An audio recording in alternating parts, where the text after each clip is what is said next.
നമ്മുടെ ബർത്ത്ഡേ ആണ്. അപ്പോൾ ഇന്ന് നമുക്ക് അമ്മേനെ ഒന്ന് സർപ്രൈസ് ചെയ്യാം ഗൈസ്. അമ്മക്ക് അറിഞ്ഞിട്ടുണ്ടായിരുന്നില്ല അമ്മയുടെ ബർത്ത്ഡേ ആണെന്ന്. അപ്പോൾ ഉച്ചയിട്ടൊക്കെയാണ് അറിഞ്ഞത്. അപ്പോൾ അമ്മ പ്രതീക്ഷിച്ചിട്ടില്ല കേക്ക് മേടിക്കുന്നത്. കാരണം അപ്പോൾ അമ്മയുടെ ബർത്ത്ഡേ കേക്കൊന്നും മേടിക്കില്ലാന്ന് പ്രതീക്ഷിച്ചിട്ടുണ്ടാവില്ല. എന്തായാലും അച്ഛൻ കേക്ക് മേടിക്കാൻ പോയിട്ടുണ്ട്. അമ്മ ഒരു 6:30 ആകുമ്പോൾ എത്തും. അപ്പോൾ കേക്ക് മേടിച്ചിട്ട് ഇവിടെയൊക്കെ ഡെക്കറേറ്റ് ചെയ്തിട്ട് ഞാൻ നിങ്ങളെ കാണിച്ചു തരാം കേട്ടോ. ഗൈസ് നമ്മൾ സെറ്റാക്കി വെച്ചിട്ടുണ്ട്. അപ്പോൾ അമ്മ ജോലി കഴിഞ്ഞിട്ട് വന്നിട്ട് അച്ഛൻ വിളിക്കാൻ പോയിട്ടുണ്ട്. അപ്പോൾ ജോലി കഴിഞ്ഞ് വന്നിട്ട് നമുക്ക് നമ്മുടെ റിവേഴ്സ് നോക്കാം. ഞാൻ കേക്ക് കാണിച്ചു തരാം കേട്ടോ. കേക്കൊക്കെ സെറ്റാക്കി വെച്ചിട്ടുണ്ട്. പൂക്കളൊക്കെ സെറ്റാക്കി വെച്ചിട്ടുണ്ട്. ഇതാ പൂവിൻ്റെ സെറ്റ് അങ്ങനെ. അവിടുത്തെ വാതിൽ പോയി അടക്കി. ഇതാ അവിടുത്തെ ഗൈസ് നമ്മൾ അച്ഛൻ വിളിക്കാൻ പോയിട്ടുണ്ട്. അപ്പോൾ അച്ഛനൊക്കെ സെറ്റാക്കി നിൽക്കുകയാണ്. ഇതാ അവിടെയൊക്കെ നിൽക്കുകയാണ്. അമ്മ ഇപ്പോഴാണ് വരാമെന്ന് പറഞ്ഞിട്ട്. അപ്പോൾ കേക്കൊക്കെ സെറ്റാക്കി വെച്ചിട്ടുണ്ട്.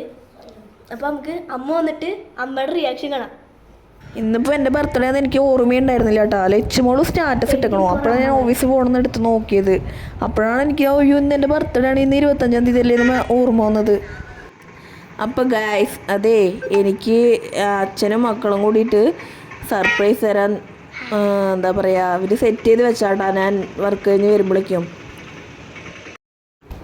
ഞാനതൊട്ടും പ്രതീക്ഷിച്ചിട്ടുണ്ടായിരുന്നില്ല. ആള് ഒരു സൂചന പോലും തന്നില്ല കേട്ടോ ബാബോട്ടൻ. എന്നെ എപ്പോഴും വിളിക്കാൻ വരുന്ന പോലെ വന്ന് വിളിച്ച് നോർമലായിട്ട് കൂട്ടിയിട്ട് വന്നു. ആളൊന്നും പറഞ്ഞില്ല കേട്ടോ. ഞാനിവിടെ വന്നപ്പോൾ എന്താ പറയുക, ശരിക്കും സർപ്രൈസായിപ്പോയി. ഇതെൻ്റെ ലച്ചുമോള് ക്യാഷ് എടുത്ത് വെച്ചത് കൊണ്ട് അവളെന്തോ വാങ്ങാൻ വേണ്ടിയിട്ട് എടുത്ത് വെച്ചാട്ടാ. അതും കൊണ്ട് അവളെനിക്ക് സർപ്രൈസ് വാങ്ങിച്ചത്. എൻ്റെ മോളുടെ ഗിഫ്റ്റാട്ടത്. എന്താ പറയുക, അപ്പോൾ ഞാനിത് ഒട്ടും പ്രതീക്ഷിക്കാത്തതുകൊണ്ട് തന്നെ ആ എക്സ്പ്രഷൻ എൻ്റെ മുഖത്തുണ്ട്. ഇത് എന്താ ഇവരിങ്ങനെ ചെയ്യാനില്ല. ഇന്നാണെങ്കിൽ ക്യാഷും അധികം കയ്യിലൊന്നും ഉണ്ടായിരുന്നില്ല. ഇവരെങ്ങനെ എന്താ ചെയ്തെന്ന് എനിക്കൊരു പിടിയും കിട്ടാതെ ഞാൻ നോക്കിക്കൊണ്ട് നിൽക്കുന്നതാട്ടാ.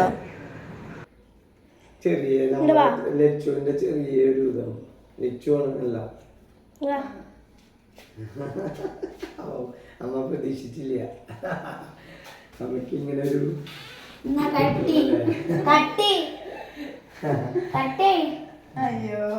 അയ്യോ ഞാൻ ഗെയിം കളിച്ചോന്നല്ല, ഞാൻ പോയി വീഡിയോ എടുത്തതാ വരുന്നത്.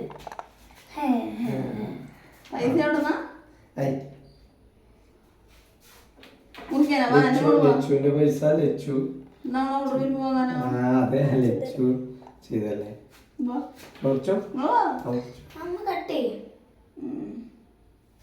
ഇപ്പം തന്നെ മുറിക്കണോ?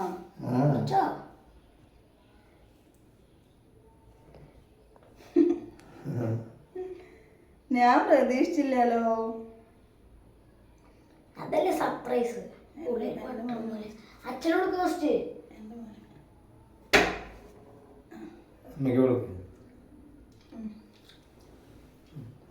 അച്ഛൻ കൂടെ വാ, നേരെ പിടിക്കട്ടെ. ഒന്നും മിണ്ടിയില്ല. സർപ്രൈസ് അല്ല അമ്മ, സർപ്രൈസ്.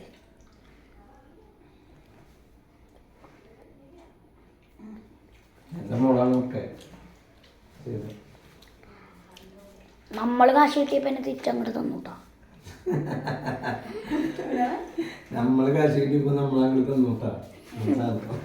ഈ പറഞ്ഞത് വേറെ ഒന്നുമല്ല, അച്ഛന് കൈ നീട്ടം കിട്ടിയ ക്യാഷ് അച്ഛന് കൊടുത്തു. അതുകൊണ്ട് അച്ഛൻ പറഞ്ഞതാട്ടാ. അപ്പോൾ നമ്മുടെ വീഡിയോ ഇത്രേ ഉള്ളൂ കേട്ടോ. ടാറ്റാ.